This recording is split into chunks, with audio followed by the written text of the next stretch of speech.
Good morning to all of you. आज हम बात करेंगे हमारे सेकंड पेपर के बारे में, जो कि है श्रवण बधिरता और श्रवण संबंधी प्रबंधन के मूल सिद्धांत से। इसका यूनिट फर्स्ट क्या है? श्रवण और बहरापन। श्रवण का मतलब हियरिंग एंड डीफनेस। श्रवण और बहरापन हमारे जीवन की गुणवत्ता और संचार के लिए अत्यंत महत्वपूर्ण विषय है। सरल शब्दों में, जब हमारे कान और मस्तिष्क मिलकर ध्वनि को पहचानने और समझने की क्षमता खो देते हैं तो उसे बहरापन या श्रवण हानि कहा जाता है। श्रवण क्या है? आगे इसका विस्तृत अध्ययन है। श्रवण एक जटिल प्रक्रिया है जिसमें बाहरी कान ध्वनि तरंगों को इकट्ठा करता है, जो कान के पर्दे से टकराकर कंपन पैदा करती है। यह कंपन मध्य कान की छोटी हड्डियों के माध्यम से आंतरिक कान तक पहुंचता है, जहां इसे विद्युत संकेतों में बदलकर मस्तिष्क तक भेजा जाता है। डिफिनेशन क्या है? बहरापन तब होता है जब ध्वनि सुनने की प्रक्रिया के किसी भी चरण में रुकावट आती है। इसके मुख्य प्रकार निम्नलिखित हैं। पहला क्या है? प्रवाहकीय श्रवण हानि। कंडक्टिव हियरिंग लॉस क्या होता है? यह तब होता है जब ध्वनि बाहरी या मध्य कान के माध्यम से आंतरिक कान तक नहीं पहुंच पाती है। इसका कारण कान का मैल, कान के पर्दे में छेद या मध्य कान में संक्रमण से हो सकता है। दूसरा, संवेदी तंत्रिका बहरापन, सेंसरी न्यूरल हियरिंग लॉस। यह सबसे सामान्य प्रकार है। यह आंतरिक कान, कोक्लियो या सुनने की नस, ऑडिटरी नर्व के क्षतिग्रस्त होने पर होता है। यह अक्सर उम्र बढ़ने, तेज शोर या चोट के कारण होता है। मिक्स्ड हियरिंग लॉस क्या होता है? जब किसी व्यक्ति को प्रवाहकीय और संवेदी तंत्रिका दोनों प्रकार की समस्याएं होती हैं तो मिश्रित बहरापन के अंतर्गत वो आता है। बहरेपन के मुख्य कारण। बहरापन जन्मजात भी हो सकता है और जीवन के किसी भी पड़ाव पर हो सकता है। क्या है? आगे देखते हैं। बढ़ती उम्र के साथ आंतरिक कान की कोशिकाएं कमज़ोर होने लगती हैं। तेज शोर, लंबे समय तक फैक्ट्री का शोर या हेडफोन पर तेज संगीत सुनना। संक्रमण, कान में मवाद आना या बचपन में खसरा या कंठमाला जैसी बीमारियों के कारण भी। आनुवंशिकता, परिवार में बहरेपन का इतिहास होना। दवाएं, कुछ दवाओं के दुष्प्रभाव से भी सुनने की क्षमता प्रभावित हो सकती है। लक्षण और पहचान क्या है?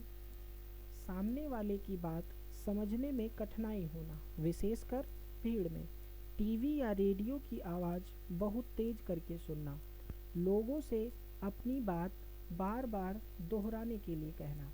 कानों में साए साए या घंटी बजने जैसी आवाज़ें आना। उपचार क्या है इसका? हियरिंग एड, कम सुनाई देने पर कान की मशीन बहुत मददगार होती है। कॉक्लियर इम्प्लांट क्या होता है? गंभीर मामलों में सर्जरी के जरिए यह उपकरण लगाया जाता है। नियमित सफाई, कानों में नुकीली चीज़ें न डालें और मैल साफ करने के लिए डॉक्टर की सलाह लें।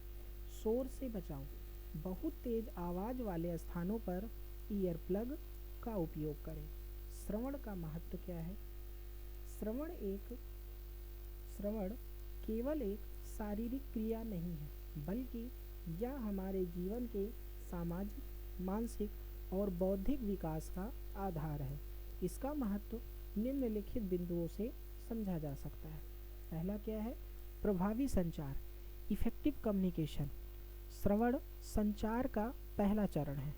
जब तक हम किसी की बात को सही ढंग से सुनेंगे नहीं, तब तक हम उसका उत्तर नहीं दे पाएंगे। ये एक अच्छा श्रोता ही अच्छा वक्ता बन सकता है। भाषा सीखने और संवाद बनाए रखने के लिए सुनना अनिवार्य है। मानसिक और बौद्धिक विकास, अधिगम, शिक्षा और ज्ञान अर्जित करने का मुख्य माध्यम सुनना है। बचपन से ही बच्चा सुनकर ही शब्द और भाषा सीखता है। एकाग्रता, ध्यानपूर्वक सुनने से मानसिक एकाग्रता बढ़ती है, जिससे निर्णय लेने की क्षमता में सुधार होता है। तीसरा क्या है? सामाजिक जुड़ाव और रिश्ते। सुनने की क्षमता हमें परिवार, दोस्तों और समाज से जोड़ती है। जब कोई व्यक्ति सुनने में असमर्थ होता है तो वह अक्सर बातचीत में हिस्सा नहीं ले पाता, जिससे उसमें सामाजिक अलगाव और अकेलेपन की भावना जन्म ले सकती है। सुरक्षा का माध्यम। कान हमारे शरीर के अलार्म सिस्टम की तरह कार्य करते हैं। वे हमें अदृश्य खतरों से आगाह भी करते हैं, जैसे पीछे से आती हुई गाड़ी का हॉर्न, आग या खतरे का सायरन, किसी के पुकारने की आवाज़। भावनात्मक संतुलन क्या होता है? संगीत सुनना, प्रकृति की आवाज़ें जैसे पक्षियों का चहचहाना या बारिश की बूंदें और अपनों की आवाज़ हमारे मानसिक तनाव को कम करती है और खुशी का अनुभव कराती है। श्रवण का वैज्ञानिक महत्व क्या होता है? आत्मविश्वास। सही सुनने से बातचीत में आत्मविश्वास बना रहता है। मानसिक। सुनने की कमी से तनाव और भूलने की बीमारी हो सकती है। स्वास्थ्य क्या है? डिमेंशिया का खतरा बढ़ सकता है। कार्यक्षमता। ऑफिस या कार्यस्थल पर निर्देशों को सही से सुनकर काम बेहतर होता है। श्रवण सुरक्षा के प्रमुख उपाय क्या है? हमारे कानों के अंदर बहुत ही नाजुक कोशिकाएं होती हैं, जिन्हें एक बार नुकसान पहुंचने पर दोबारा ठीक करना लगभग असंभव होता है। इनसे बचने के लिए आप निम्नलिखित उपाय कर सकते हैं। 60/60 नियम अपनाएं। क्या है? हेडफोन या ईयरफोन का उपयोग करते समय वॉल्यूम को अधिकतम आवाज़ के 60% पर रखें और दिन में 60 मिनट से अधिक का प्रयोग ना करें। तेज शोर से दूरी। यदि आप किसी कारखाने, निर्माण स्थल या तेज संगीत वाले समारोह में हैं तो ईयर प्लग या नॉइज कैंसलिंग हेडफोन का उपयोग करें। कानों को सूखा रखें। नहाने या तैरने के बाद कानों को धीरे से सुखाएं। नमी के कारण बैक्टीरिया पैदा हो सकते हैं जो संक्रमण का कारण बनते हैं। नुकीली वस्तुओं का त्याग। कान साफ करने के लिए माचिस की तीली, हेयर पिन या यहाँ तक कि कॉटन स्वैब ईयरबड्स का उपयोग ना करें। ये कान के पर्दे को नुकसान पहुंचा सकते हैं और मैल को अंदर धकेल सकते हैं। नियमित जांच। यदि आपको सुनाई देने में थोड़ी सी भी दिक्कत महसूस हो तो तुरंत ईएनटी विशेषज्ञ से मिलें। आधुनिक तकनीक क्या है? यदि किसी कारणवश सुनने की शक्ति कम हो गई है तो आधुनिक तकनीक जीवन को वापस सामान्य बना सकती है। कैसे? उपकरण का प्रकार। BTE बिहाइंड द ईयर, यह कान के पीछे लगा होता है और एक ट्यूब से जुड़ा होता है। किस चीज़ के लिए उपयुक्त होता है? सभी उम्र के लोगों और हर प्रकार की श्रवण हानि के लिए उपयुक्त होता है। ITC इन द कैनल, यह छोटा होता है और कान के छेद के अंदर फिट हो जाता है। मध्यम स्तर की श्रवण हानि के लिए प्रयोग किया जाता है। कॉक्लियर इम्प्लांट क्या होता है? यह एक छोटा इलेक्ट्रॉनिक उपकरण है जिसे सर्जरी के जरिए कान में लगाया जाता है। उपयुक्त कहाँ? उन लोगों के लिए जिन्हें कान की मशीन से भी ज़्यादा फायदा नहीं होता है। खान पान और जीवन शैली। कानों के स्वास्थ्य के लिए कुछ पोषक तत्व बहुत लाभकारी होते हैं, जैसे मैग्नीशियम शोर से होने वाले नुकसान से बचाता है। केला, काजू में भी पाया जाता है। जिंक कान के संक्रमण और टिनिटस कान में घंटी बजना को कम करने में मदद करता है। ओमेगा 3 क्या होता है? उम्र के साथ होने वाले बहरेपन को रोकने में सहायक होता है। अगला पॉइंट क्या है? कान के भाग और श्रवण प्रक्रिया। मानव कान एक अद्भुत और संवेदनशील अंग है। यह न केवल हमें सुनने में मदद करता है बल्कि शरीर का संतुलन बनाए रखने में भी महत्वपूर्ण भूमिका निभाता है। आइए विस्तार से समझते हैं क्या है। कान के मुख्य भाग। मानव कान को 3 मुख्य भागों में विभाजित किया गया है। बाहरी कान, आउटर ईयर क्या है? पिन्ना। यह कान का बाहरी हिस्सा है जो ध्वनि तरंगों को इकट्ठा करता है। कर्णनलिका, यह ध्वनि को कान के पर्दे तक पहुंचाती है। मिडिल ईयर, मध्य कान क्या है? कान का पर्दा। ध्वनि तरंगों के टकराने पर यह कंपन उत्पन्न करता है। हड्डियाँ, यह शरीर की 3 सबसे छोटी हड्डियाँ होती हैं। क्या क्या हैं? मेलियस, इंकस और स्टेपीस। ये कंपन को बढ़ाती हैं। आंतरिक कान, इनर ईयर क्या करता है? कॉक्लिया, यह घोंघे के आकार की एक तरल से बनी भरी संरचना है जो कंपन को विद्युत संकेतों में बदलती है। श्रवण तंत्रिका, ऑडिटरी नर्व क्या है? ये संकेत मस्तिष्क तक ले जाती है। ये आपका कान से संबंधित चित्र है जिसको आप आगे देख लीजिएगा। श्रवण प्रक्रिया, हम कैसे सुनते हैं? सुनने की प्रक्रिया बहुत तेज होती है और इसे निम्नलिखित चरणों में समझा जा सकता है। ध्वनि का संग्रहण, बाहरी कान अर्थात पिन्ना आसपास की ध्वनि तरंगों को इकट्ठा करके कर्ण नलिका में भेजता है। कंपन की शुरुआत, ये तरंगे कान के पर्दे से टकराती हैं जिससे पर्दा कंपन करने लगता है। ध्वनि का प्रवर्धन, एम्प्लीफिकेशन, बढ़ाना कैसे होता है? पर्दे का कंपन मध्य कान की 3 छोटी हड्डियों मेलियस, इंकस, स्टेपीस तक पहुंचाता है या पहुंचता है। ये हड्डियां कंपन को लगभग 20 गुना बढ़ा देती हैं। तरल में हलचल, बढ़ा हुआ कंपन आंतरिक कान की कॉक्लिया में मौजूद तरल पदार्थ में लहरें पैदा करता है। विद्युत संकेतों में परिवर्तन, कॉक्लिया के अंदर सूक्ष्म हेयर सेल्स होते हैं। तरल की हलचल इन बालों को झुकाती है जिससे रासायनिक प्रतिक्रिया होती है और विद्युत संकेत उत्पन्न होते हैं। मस्तिष्क तक संदेश, ये संकेत श्रवण तंत्रिका के माध्यम से मस्तिष्क के ऑडिटरी कॉर्टेक्स तक पहुंचते हैं जहां मस्तिष्क उन्हें पहचानता है और हम ध्वनि को समझ पाते हैं। रोचक तथ्य क्या है? स्टेपीज मानव शरीर की सबसे छोटी हड्डी है जो चावल के दाने से भी छोटी होती है। कान का वेस्टिबुलर सिस्टम हमारे शरीर का संतुलन बनाए रखने के लिए जिम्मेदार है, ना कि केवल सुनना। ध्वनि भौतिकी का परिचय, ध्वनि का उत्पादन और संचरण। आइए देखते हैं क्या है इसमें। ध्वनि भौतिकी का एक महत्वपूर्ण हिस्सा है। यह ऊर्जा का वह रूप है जो हमारे कानों में सुनने की संवेदना उत्पन्न करता है।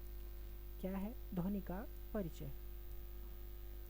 भौतिकी के अनुसार ध्वनि एक यांत्रिक तरंग है।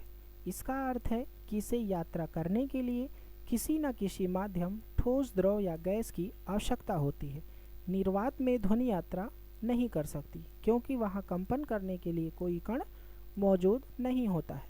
ध्वनि का उत्पादन हमेशा कंपन के कारण होता है। जब कोई वस्तु तेजी से आगे पीछे गति करती है तो वह ध्वनि उत्पन्न करती है। उदाहरण के लिए, जब हम किसी थाली को चम्मच से मारते हैं तो थाली में कंपन होता है। सितार के तारों को छेड़ने पर या बांसुरी में हवा फूंकने पर भी कंपन से ही ध्वनि निकलती है। मनुष्य में ध्वनि हमारे गले में स्थित वाक यंत्र के अंदर वाक तंतु होते हैं। जब फेफड़ों से हवा इनके बीच से गुजरती है तो वे कंपन करते हैं और हमारी आवाज़ उत्पन्न होती है। ध्वनि का संचरण, ध्वनि एक स्थान से दूसरे स्थान तक लहरों या तरंगों के रूप में चलती है। इसे संचरण की प्रक्रिया कहते हैं। माध्यम की भूमिका, ध्वनि के संचरण के लिए कणों का होना जरूरी है। हवा में ध्वनि संचरण सबसे सामान्य है।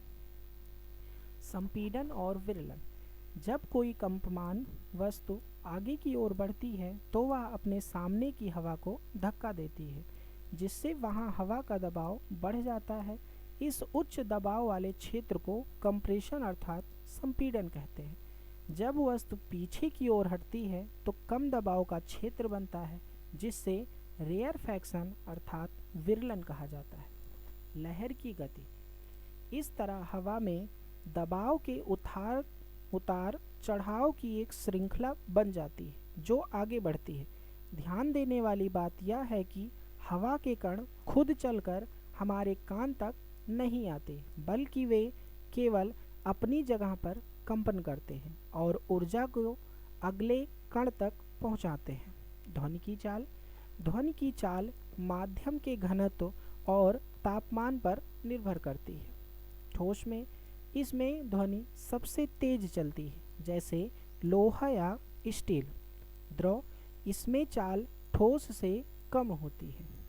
गैस, हवा में ध्वनि की चाल सबसे धीमी होती है, लगभग 344 मीटर प्रति सेकंड सामान्य ताप पर।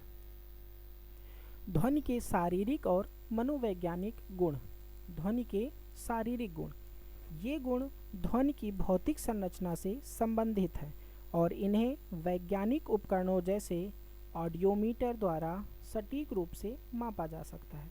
फ्रीक्वेंसी, यह प्रति सेकंड होने वाले कंपनों की संख्या है। इसकी इकाई हर्ट्ज है। विशेष शिक्षा में महत्व, मानव कान सामान्यतः से तक सुन सकता है।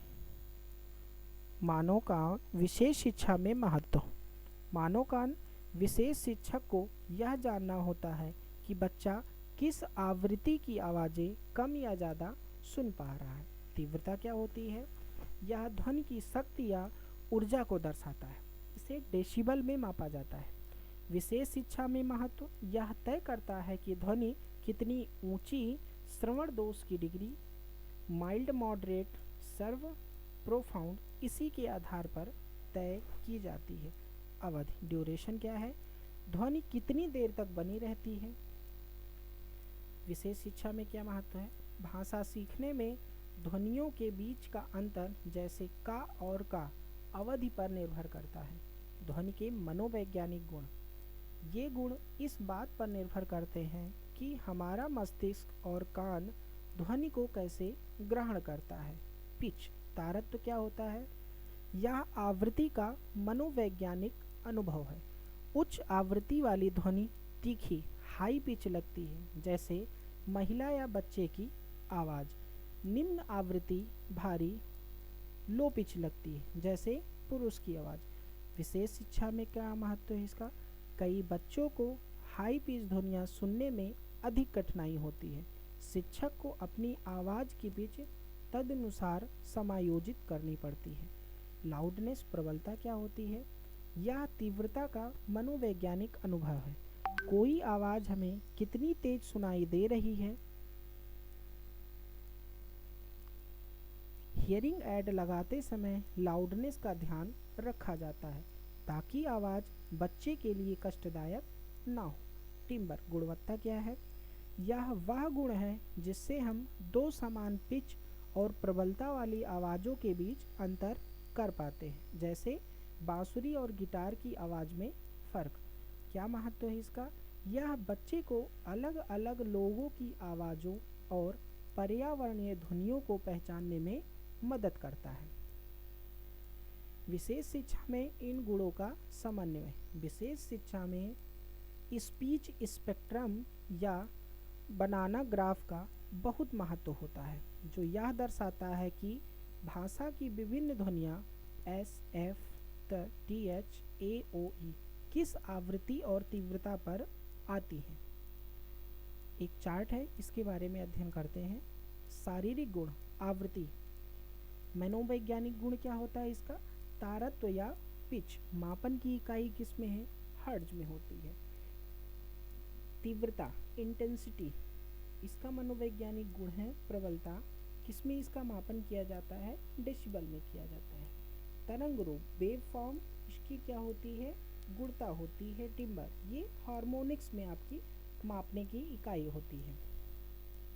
विशेष शिक्षा में इनका प्रयोग। ऑडियोलॉजिकल असेसमेंट, बच्चे के श्रवण ग्राफ, ऑडियोग्राम को समझकर शिक्षण योजना बनाना। ध्वनि प्रशिक्षण, ऑडिटरी टाइम, बच्चे को ध्वनि की उपस्थिति, पहचान और भेदभाव करना सिखाना। कक्षा प्रबंधन, कक्षा में गूंज को कम करना ताकि ध्वनि के गुण स्पष्ट बने रहें। श्रवण बाधिता क्या है? विशेष शिक्षा के क्षेत्र में श्रवण बाधिता का वर्गीकरण एक अत्यंत महत्वपूर्ण विषय है, क्योंकि इसी के आधार पर बच्चे की शैक्षणिक योजना और पुनर्वास प्रक्रिया तय की जाती है। क्या है, आगे देखते हैं। विशेष शिक्षा के संदर्भ में श्रवण बाधिता का अर्थ है सुनने की क्षमता में इतनी कमी होना कि बच्चा सामान्य रूप से बोले जाने वाले शब्दों को सुनने और समझने में कठिनाई महसूस करे, जिससे उसके भाषाई और शैक्षिक विकास पर प्रभाव पड़े। भारतीय कानून आरपीडब्ल्यूडी एक्ट 2016 के अनुसार डीफनेस या डीफ बहरापन क्या है? जिसे दोनों कानों में से अधिक की श्रवणी हानि हो। कम सुनाई देना, जिसे दोनों कानों में से एक तक की श्रवण हानि हो। आरंभ की आयु के अनुसार वर्गीकरण, यह इस बात पर निर्भर करता है कि बच्चे ने भाषा सीखने से पहले सुनने की क्षमता खोई है या बाद में। भाषा पूर्व बाधिता, प्रीलिंगुअल डिफनेस क्या होता है? जब जन्म से या भाषा सीखने की आयु लगभग 3 वर्ष से पहले ही बच्चा बहरा हो जाए, इनके लिए भाषा सीखना चुनौतीपूर्ण होता है। भाषा पश्चात बाधिता क्या होता है?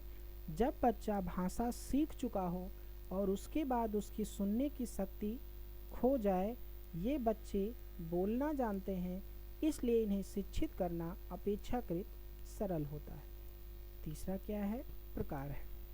समस्या कान के हिस्से में है, उसके आधार पर कितने प्रकार से बांटा गया है? प्रवाहकीय, कंडक्टिव, बाहरी या मध्य कान में समस्या, जैसे पर्दे में छेद होना, इसे सर्जरी या दवाई से ठीक किया जा सकता है। सेंसरी न्यूरल क्या होता है? संवेदी तंत्रिका, आंतरिक कान या श्रवण नस में खराबी होना, यह अस्थायी होती है और हियरिंग एड की ज़रूरत पड़ती है। मिक्स्ड में क्या होता है? जिसमें प्रवाहकीय और संवेदी दोनों लक्षण पाए जाते हैं। सेंट्रल, कान ठीक है लेकिन मस्तिष्क ध्वनि को समझ नहीं पाता है। डिग्री के अनुसार वर्गीकरण क्या होता है? यह डेसिबल स्तर पर आधारित सबसे महत्वपूर्ण वर्गीकरण है। क्या है? सामान्य में कोई समस्या नहीं होती। माइल्ड की कैटेगरी में अल्प में क्या होता है? अल्प श्रेणी में धीमी आवाज़ या दूरी से सुनने में कठिनाई होती है। मध्यम में बिना मशीन के सामान्य बातचीत समझने में दिक्कत। मध्यम गंभीर मोड सवर क्या होता है? आवाज़ें बहुत तेज होने पर ही सुनाई देती है। शेवर गंभीर क्या होता है? केवल तेज शोर सुनाई देता है, भाषा विकास इससे बाधित होती है। अति गंभीर क्या होता है? ध्वनि का बोध ना के बराबर होता है, सांकेतिक भाषा की आवश्यकता होती है। प्रकृति के अनुसार वर्गीकरण स्थिर, स्टेबल, जो समय के साथ ना बढ़े और ना कम हो, ये आपका स्टेबल के अंतर्गत आता है। प्रोग्रेसिव, जो समय के साथ बढ़ती जाए, जैसे जैसे उम्र बढ़े, बहरापन का बढ़ना। एक पक्षीय यूनिलैटरल क्या होता है? केवल एक कान में समस्या होती है। द्विपक्षीय, दोनों कान में समस्या। समान या असमान, दोनों कान में नुकसान का स्तर एक जैसा हो या अलग अलग हो। विशेष शिक्षा में क्या महत्व है? एक विशेष शिक्षक के लिए यह वर्गीकरण इसलिए जरूरी है ताकि वह यह तय कर सके कि बच्चे को सांकेतिक भाषा की ज़रूरत है या मौखिक प्रशिक्षण। किस तरह की सहायक सामग्री उपयुक्त रहेगी? कक्षा में बच्चे को कहाँ बैठाना है? विशेष शिक्षा में श्रवण बाधिता बच्चों को शिक्षित करने के लिए विभिन्न दृष्टिकोण अपनाए जाते हैं। मुख्य उद्देश्य बच्चे को समाज की मुख्य धारा से जोड़ना है और उसके संप्रेषण अर्थात कम्युनिकेशन कौशल को विकसित करना होता है। पहला क्या है? टोटल कम्युनिकेशन, संपूर्ण संप्रेषण विधि। यह विशेष शिक्षा में सबसे अधिक लोकप्रिय विधि है। इसका मानना है कि बच्चे को सिखाने के लिए किसी एक तरीके तक सीमित नहीं रहना चाहिए। इसमें शामिल है एक साथ बोलना, सांकेतिक भाषा, हाव भाव, लिप रीडिंग और लेखन का उपयोग किया जाता है।